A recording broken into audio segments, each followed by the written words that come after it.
حضور ایسا کوئی انتظام ہو جائے، حضور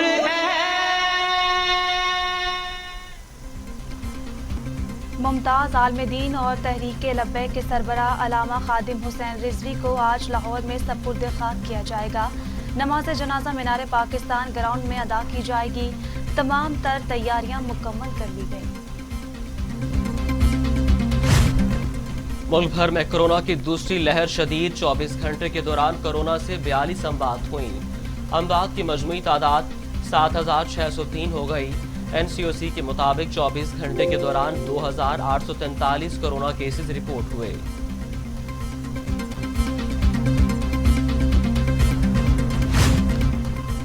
حکومت جلسوں میں رکاوٹ ڈالنا چاہتی ہے، ہم پر بے بنیاد الزامات عائد کیے گئے۔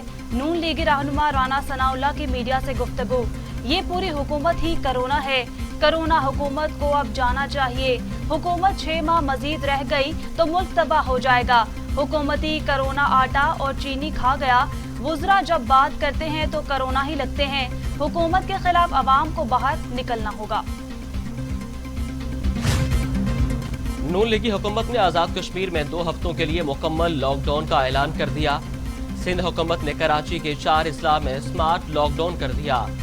دونوں جماعتوں کا پشاور جلسے کے لیے اصرار، دوگلے پن کی اس سے واضح مثال نہیں مل سکتی۔ اسد عمر کا ٹویٹ، کہا اپوزیشن جلسہ کر کے عوام کی صحت اور روزگار خطرے میں ڈالنے کے علاوہ کچھ حاصل نہیں کرے گا۔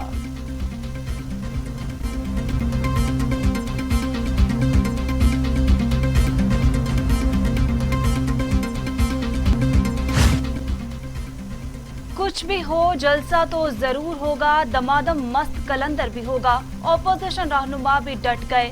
پیپلز پارٹی کے مطابق ضلع انتظامیہ پی ٹی آئی کی بی ٹیم کا کردار ادا کر رہی ہے۔ خیبر پختونخوا کے عوام اور جیالے تیاری کر لیں۔ لیگی رہنما اختیار ولی نے کہا کہ جلسے کی اجازت نہ دینا امتیازی سلوک ہے۔ پیپلز پارٹی اور نون لیگ کے اپنے پروگرامز کے لیے کورونا ٹیسٹ لازم، انہیں اپنی جانیں بہت زیادہ عزیز ہیں۔ شہباز گل کا ٹویٹ، کہتے ہیں خلق خدا کو جلسوں میں بلاتے وقت ان لوگوں کو عوام کی جانوں کا خیال نہیں ہے۔ یہ ہے وہ فرعونیت، یہ ہے وہ ظالمانہ سوچ جو عوام کو کمتر سمجھتے ہیں۔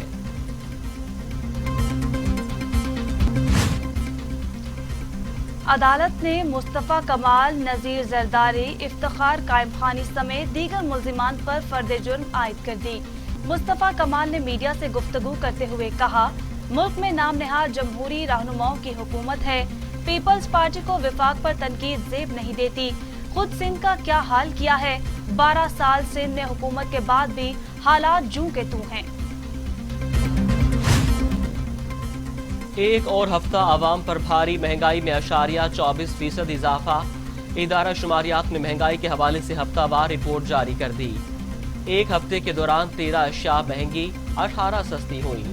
آلو، ٹماٹر کے لیے انڈے، مرغی اور خشک دودھ کی قیمتیں بڑھ گئیں۔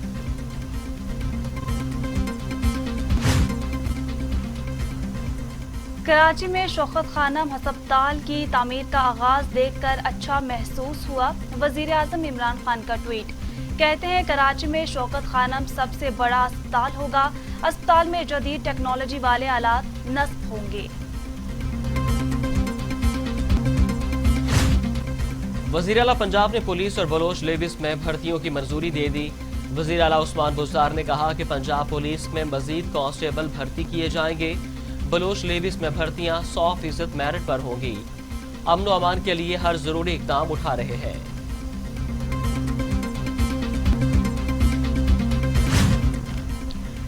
ہم دشمنوں کی کمر توڑنے کے لیے پاکستان کے ساتھ ہیں، چین ایک مرتبہ پھر پاکستان کا ساتھ دینے میدان میں آ گیا۔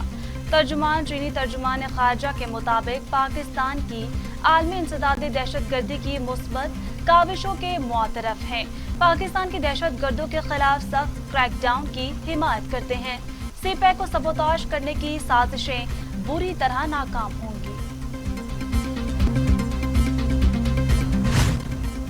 گلگت بلتستان کے نشست 2 میں پی ٹی آئی کے امیدوار کی پھر جیت۔ پہلے پاکستان تحریک انصاف کے فتح اللہ خان 2 ووٹوں سے جیتے۔ پیپلز پارٹی کے امیدوار جمیل احمد کے احتجاج پر ووٹوں کی دوبارہ گنتی پر جمیل احمد کا کامیابی کا دعویٰ۔ غیر سرکاری غیر حتمی نتیجے میں فتح اللہ خان 96 ووٹوں سے کامیاب قرار پائے۔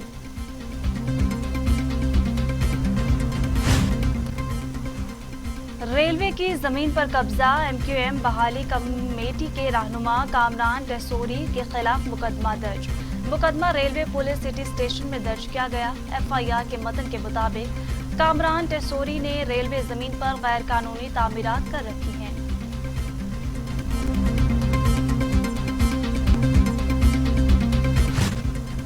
کراچی میں ٹک ٹاک کا جنون ایک اور زندگی لے گیا۔ گلستان جوہر میں 23 سالہ سیکیورٹی گارڈ ٹک ٹاک پر ویڈیو بناتے ہوئے ہلاک۔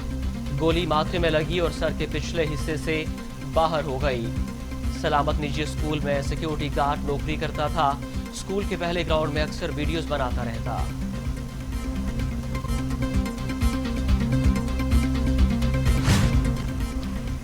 کراچی میں جگہ جگہ کچرا پھینکنے پر پابندی عائد۔ غیر متعلقہ جگہ کچرا پھینکنے پر گرفتار کر لیا جائے گا۔ کمشنر کراچی کے مطابق غیر متعلقہ جگہوں پر کچرا پھینکنے سے شہر کا ماحول خراب ہو رہا ہے۔ سیوریج کا نظام خراب اور ٹریفک جام بھی سڑکوں نالوں کے اطراف کچرا پھینکنے کی وجہ سے ہوتا ہے۔ حکومت آزاد کشمیر کا شہداء کے خاندانوں کے لیے ریلیف پیکج کا اعلان۔ شہداء کے لواحقین کو 3000 روپے فی کس ماہانہ ملیں گے۔ نوٹیفیکیشن کے مطابق لائنز کنٹرول پر بھارتی جارحیت سے متاثرہ افراد کو ریلیف پیکج دیا جائے گا۔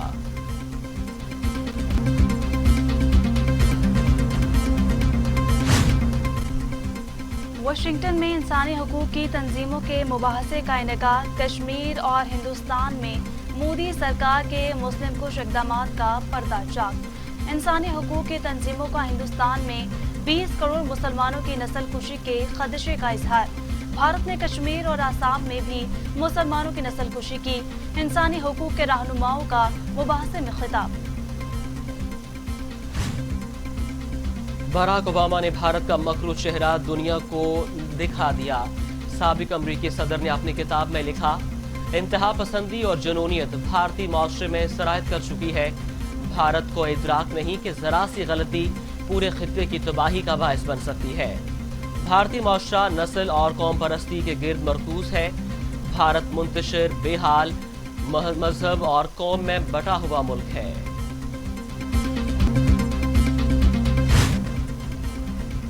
سعودی عرب کی قیادت میں G20 ممالک کا ورچوئل سربراہی اجلاس آج سے ریاض میں ہوگا۔ سعودی حکام کے مطابق اجلاس کی صدارت خادم حرمین شریفین شاہ سلمان بن عبدالعزیز کریں گے۔ سعودی عرب رواں سال G20 اجلاس کی میزبانی کر رہا ہے۔ کرونا وبا کی دوسری لہر میں شدت، دنیا بھر میں ہلاکتیں 13,73,000 سے بڑھ گئیں۔ ایک روز میں امریکہ میں مزید 962 افراد لقمہ اجل بن گئے۔ ہلاکتوں کی مجموعی تعداد 2,59,000 تک پہنچ گئی۔ اٹلی میں مزید 699، پولینڈ میں 626، میکسیکو میں 576 اموات، بھارت میں مزید 530، برطانیہ میں 511، ایران میں 479 افراد زندگی کی بازی ہار گئے۔ دنیا میں کرونا متاثرین کی تعداد 5 کروڑ 77 لاکھ ہو گئی۔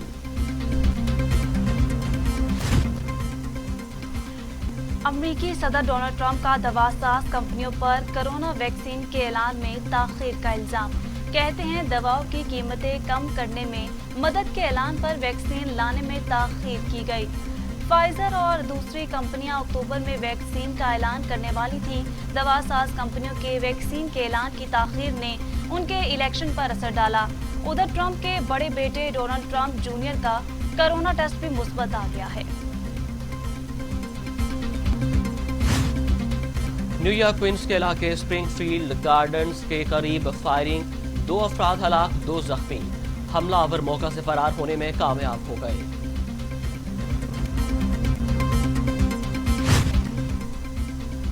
آذری فوج آرمینیا کی جانب سے واپس کیے گئے علاقے ضلع اقدام میں داخل ہو گئی۔ ایک روز قبل ہی آرمینیا کی فوج اور سپاہیوں نے علاقے کو خالی کیا تھا۔